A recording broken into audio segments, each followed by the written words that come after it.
आपण रोजच्या जेवणामध्ये वेगवेगळ्या प्रकारच्या भाज्या करून खात असतो।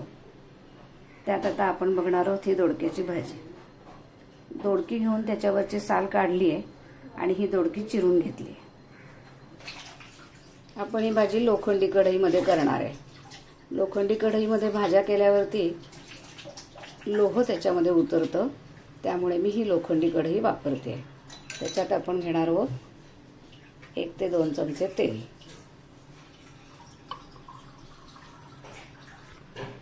तेल तापलंय, त्यात आपण टाकून घेतोय मोहरी। मोहरी छान तडतडली आहे, त्यात टाकून घेऊया जिरं। ते फोडणी जास्त जळायला नको आहे तिखट टाकली की, म्हणून मी त्याच्यासाठी थोडंसं दोडक्याच्या फोडी टाकून घेतलीये। हे तेल जास्त तापलंय, त्याच्यामुळे तेलामध्ये आपण तिखट टाकलं तर ते जळेल, म्हणून मी थोड्याशा दोडक्याच्या फोडी अगोदर त्याच्यात टाकून घेतल्या आहेत। त्या फोडीवर आपण तिखट टाकून घेऊया, म्हणजे ते तिखट जळणार नाही। काही वेळा जास्त तेल तापतं, तर अशा वेळेला अगोदर थोडीशी भाजीच्या फोडी टाकून घ्यायच्या तिखट न जळण्यासाठी। त्यात आपण त्याच्यावर टाकूया हळद। भाजीला रंग येण्यासाठी हे काश्मीरी तिखट।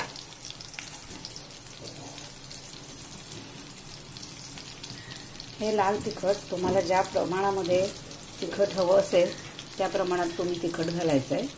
मी अर्धा चमचा तिखट घातलं। भाजी तिखट हवी असेल तर तुम्ही अजून तिखट वाढवा। आता हे मी लसूण आणि लाल तिखट वाटून ठेवलेले आहे, त्यामुळे हे लसूण आणि तिखट मिक्स असलेलं तिखट मी अर्धा चमचा भाजीत घालणार आहे, म्हणजे वेगळं लसूण घालायची गरज नाही।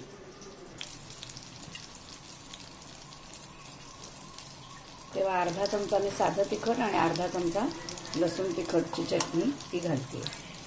हे असं तिखट तुम्ही तयार करून ठेवलं तर पटकन त्या भाज्यात घालण्यासाठी उपयोगी पडतं, म्हणून हे मी तिखट तयार करूनच ठेवते। खोबरं लसूणचं तिखट तयार केलेलं असतं माझं, तसं मी हे लसूण आणि तिखट तयार केलेलं असतं चटणीचं, तसं मी हे खोबरं लसूण आणि तिखट वाटून ठेवलेलं असतं, ते पण मी भाजीमध्ये घालते।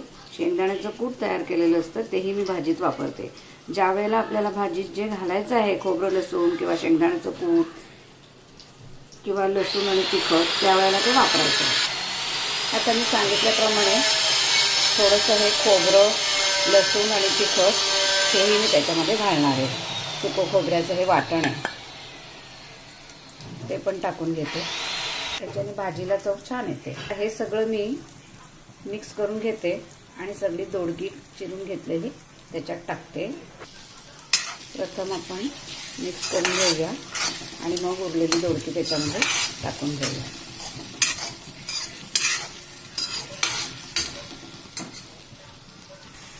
आता ही मी सगळी दोडकी टाकून घेतली आहे, ती आता आपण छान परतून घेऊया, मिक्स करून घेऊया सगळी।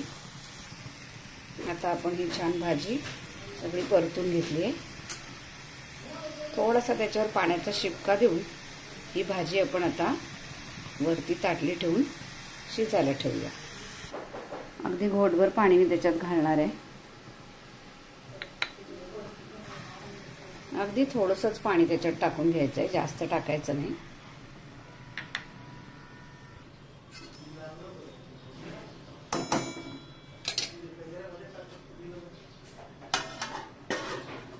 आता ताटली ठेवून वाफ आणून घेऊया। ताटलीवरती थोडी मी पाणी टाकून घेतलंय आणि 5 मिनिटं भाजी आपण वाफू देऊया।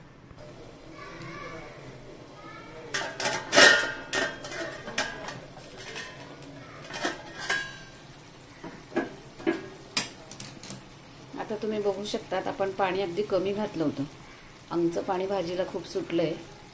भाजी आता आपण हलवून घेऊया। ही बघा भाजी शिजली आहे।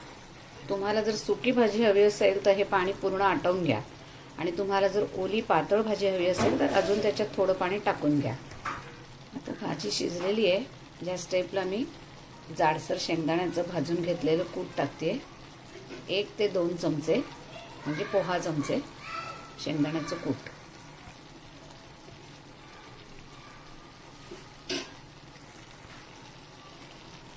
भाजीत चवीनुसार मीठ टाकून घेऊया।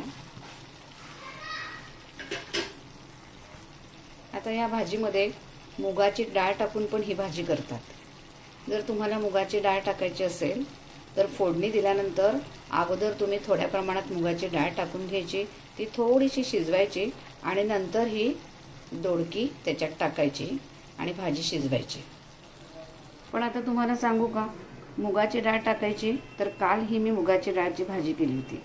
आपण प्रत्येक स्त्रियांचं काय असतं, कुठलाही पदार्थ वाया गेलेला आपल्याला आवडत नाही, त्यामुळे मी ह्याच्यामध्ये मुगाची डाळ स्वतंत्र न टाकता ही केलेली जी थोडी उरलेली भाजी आहे तीच मी आता त्याच्यामध्ये टाकून घेणार आहे, म्हणजे ही भाजी वाया जाणार नाही आणि जी आवश्यकता आहे मुगाची डाळ टाकायची ती पण आपली पूर्ण होईल।